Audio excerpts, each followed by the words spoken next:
Good evening, America. I'm Donald Trump Jr. We're here tonight to talk about the great American story, to talk about this country we all love, this land of promise and opportunity, of heroes and greatness. Just a few short months ago, we were seeing the American dream become a reality for more of our citizens than ever before. The greatest prolonged economic expansion in American history, the lowest unemployment rate in nearly 50 years, the lowest unemployment rates ever for Black Americans, Hispanic Americans, women, and pretty much every other demographic group. And then, courtesy of the Chinese Communist Party, the virus struck. The president quickly took action and shut down travel from China.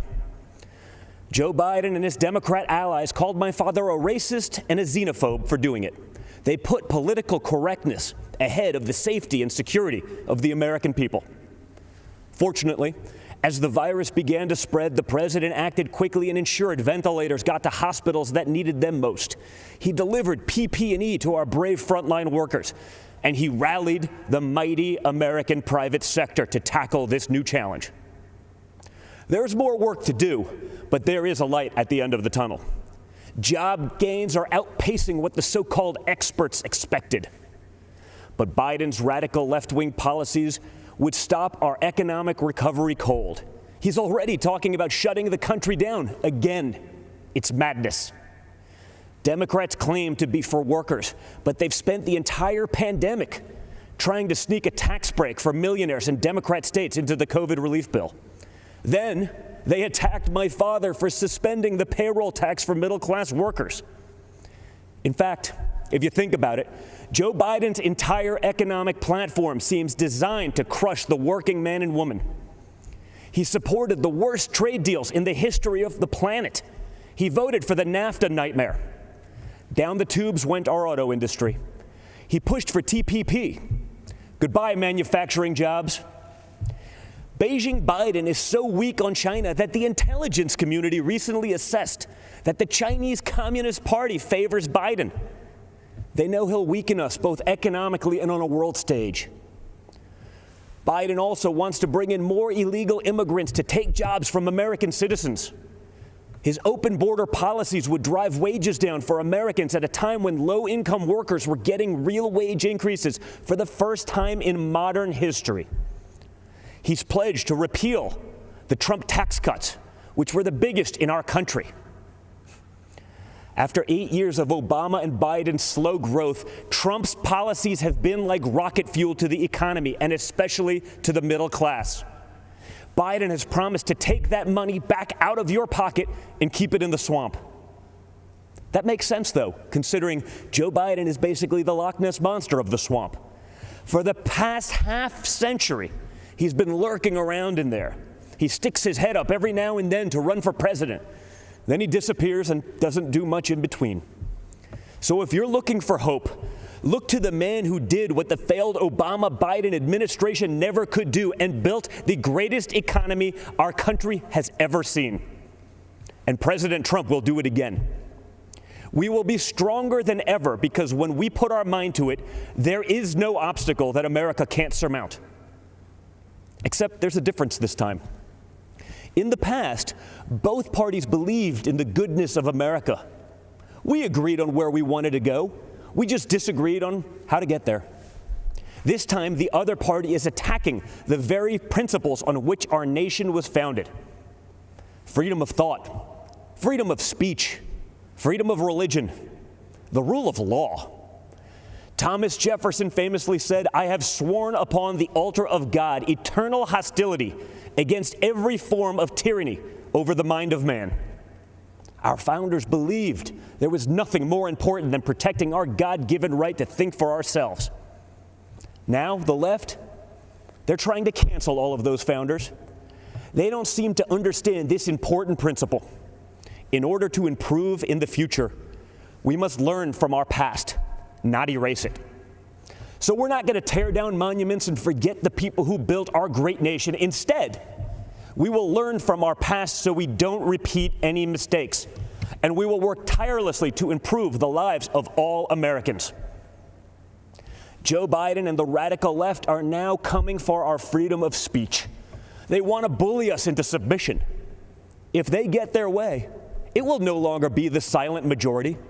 It will be the silenced majority. This has to stop. Freedom of expression used to be a liberal value, at least before the radical left took over.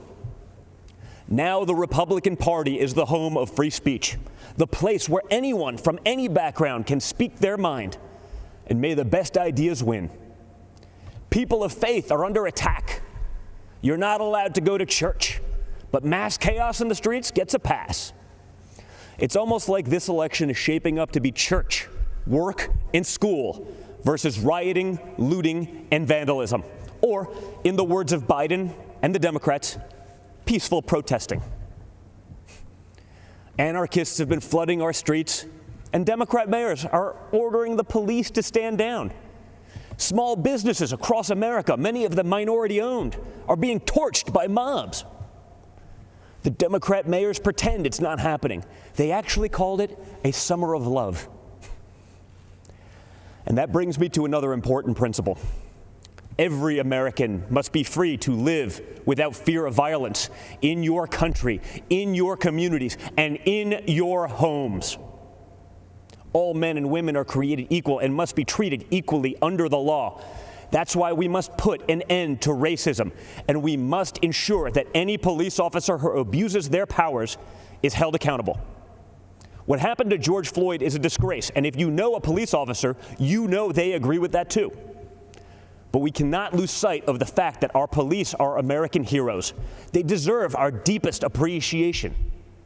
Because no matter what the Democrats say, you and I both know when we dial 911, we don't want it going to voicemail. So defunding the police is not an option. Everything starts with safety and security. You can't have anything else without it.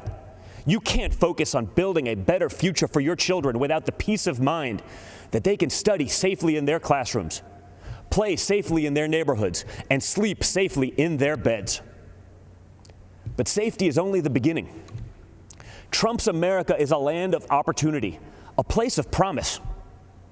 I was fortunate enough to grow up in a family that could afford the best schools and the finest universities.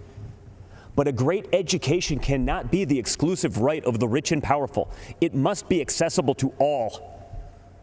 And that's why my dad is pro-school choice. That's why he's called education access the civil rights issue, not just of our time, but of all time. It is unacceptable that too many African American and Hispanic American children are stuck in bad schools just because of their zip code. Donald Trump will not stand for it. If Democrats really wanted to help minorities and underserved communities, instead of bowing to big money union bosses, they'd let parents choose what school is best for their kids. They'd limit immigration to protect American workers. They'd support the police who protect our neighborhoods. They'd learn how to negotiate trade deals that prioritize America's interests for a change. They'd end the endless wars and quit sending our young people to solve problems in foreign lands. They'd cut taxes for families and workers. They'd create opportunity zones that drive investment into inner cities. In other words, if Democrats cared for the forgotten men and women of our country, they'd do exactly what President Trump is doing. America is the greatest country on earth, but my father's entire worldview revolves around the idea that we can always do even better. Imagine the life you want to have, one with a great job, a beautiful home, a perfect family. You can have it. Imagine the country you want to live in, one with true equal opportunity, where hard work pays off and justice is served with compassion and without partiality. You can have it. Imagine a world where the evils of communism and radical Islamic terrorism are not given a chance to spread, where heroes are celebrated and the good guys win. You can have it. That is the life. That is the country. That is the world that Donald Trump and the Republican Party are after. And yes, you can have it. Because unlike Joe Biden and the radical left Democrats, our party is open to everyone. It starts by rejecting radicals who want to drag us into the dark and embracing the man who represents a bright and beautiful future for all. It starts by re-electing Donald J. Trump, President of the United States. Thank you, and God bless America.